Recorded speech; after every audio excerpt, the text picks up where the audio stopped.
Hello viewers, আসসালামু আলাইকুম। যেখান থেকে আজকের এই ভিডিওটি দেখছেন আপনাদের সবাইকে স্বাগতম। আজকে আমি শেয়ার করব যে ইউএস এর গ্রিন কার্ড হোল্ডার বা লিগ্যাল রেসিডেন্স পারমিট হোল্ডার তারা কিভাবে দেশে আসতে পারবে, গ্রিন কার্ড নিয়ে কিভাবে দেশে আসতে পারবে বা দেশে এসে কতদিন থাকতে পারবে এবং দেশে এসে দীর্ঘদিন থাকলে তার যাওয়ার প্রক্রিয়াটা কি বা কি কারণে তার এটা বাতিল হতে পারে বা বিলুপ্ত হতে পারে। তো এই ধরনের অনেক রকম প্রশ্ন আমাদের কাছে থাকে, তো এই সব প্রশ্নের উত্তর পাবেন এই ভিডিও থেকে। তো চলুন শুরু করা যাক। তার আগে বলে নিচ্ছি, যারা আমাদের চ্যানেলে নতুন বা আমাদের চ্যানেলটি এখনো সাবস্ক্রাইব করেননি, please hit the subscribe button. আর যারা অলরেডি সাবস্ক্রাইব করেছেন তাদেরকে থ্যাঙ্কস আ লট।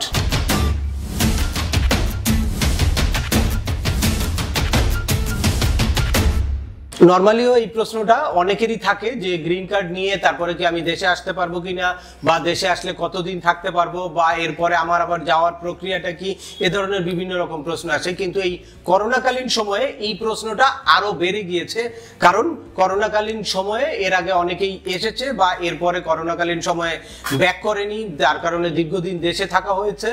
এখন তারা যাওয়ার জন্য কিভাবে যাওয়ার প্রক্রিয়াটা কি বা যাওয়ার জন্য কি করতে হবে, এই জিনিসটা অনেকের মধ্যেই কনফিউশন আছে বা অনেকে এই জিনিসটা ক্লিয়ার না, তাই তাদের জন্যই আসলে এই ভিডিওটা করা। আইন অনুযায়ী যদি কোনো ইউএস এর লিগ্যাল রেসিডেন্স পারমিট হোল্ডার বা গ্রিন কার্ড হোল্ডার 1 বছরের বেশি সময় দেশের বাইরে থাকে, তাহলে তার এই গ্রিন কার্ডটা অ্যাবান্ডন হয়ে যায়, অর্থাৎ বাতিল হয়ে যায়। তো সেক্ষেত্রে তার কি করতে হবে? সেক্ষেত্রে তার রিটার্ন ফয়েল অথবা SB1 ভিসা নিয়ে তারপরে আবার দেশে ফিরতে হবে, অর্থাৎ ইউএসএ তে ফিরতে হলে তার SB1 ভিসা অথবা রিটার্ন ফয়েল নিতে হবে। তার এই SB1 বা রিটার্ন ফয়েল নেওয়ার জন্য আপনাকে অবশ্যই একটা ইউএস এর সাথে আপনার টাইটা কি আছে এইটা প্রুফ করা খুব জরুরি।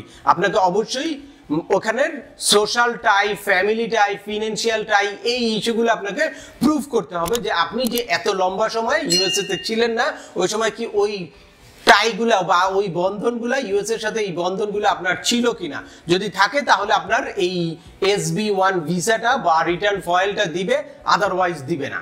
তো এই টাইগুলো আসলে প্রুফ করার কি আপনার কি মেডিকেল কার্ড আছে কিনা ওখানে, বা হেলথ ইন্স্যুরেন্স কার্ড, তারপর আপনার ব্যাংক অ্যাকাউন্ট, তারপর আপনার কোনো লিজ আছে কিনা, ইউটিলিটি বিল আছে কিনা।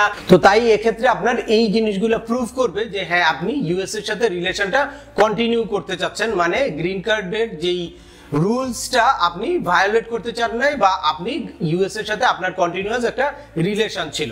তাই আপনাদের কি উচিত হবে, যে কেউ যখনই ইউএসএ তে যায়, বিশেষ করে আমাদের দেশের অনেক এইজেড পার্সনরা আসলে ইউএসএ তে যায়, তাদের ছেলে মেয়ের পিটিশন ফাইল করার পরে বা পিটিশন ফাইলটা অ্যাপ্রুভ হওয়ার পরে, তো তাদের আসলে খুব বেশি ওরকম ডিমান্ড থাকে না।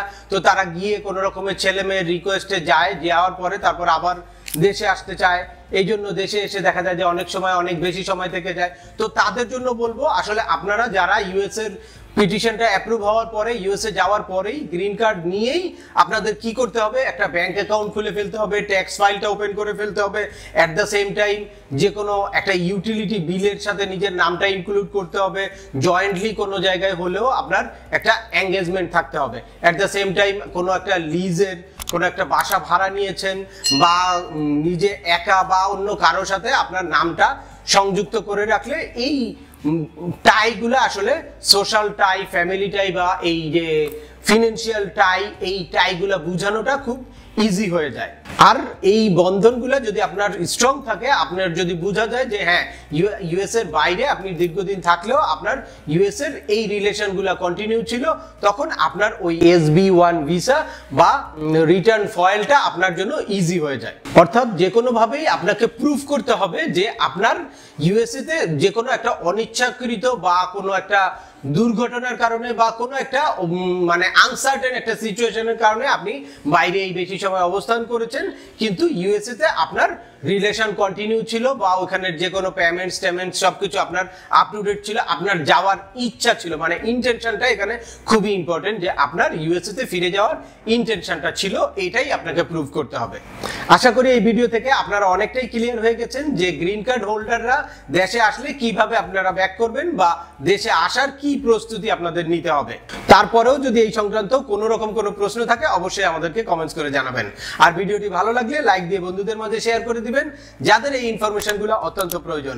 আবার দেখা হবে নতুন কোনো গুরুত্বপূর্ণ টপিকস নিয়ে। সে পর্যন্ত সবাই ভালো থাকবেন, সুস্থ থাকবেন এবং আমাদের সাথেই থাকবেন। আল্লাহ হাফেজ।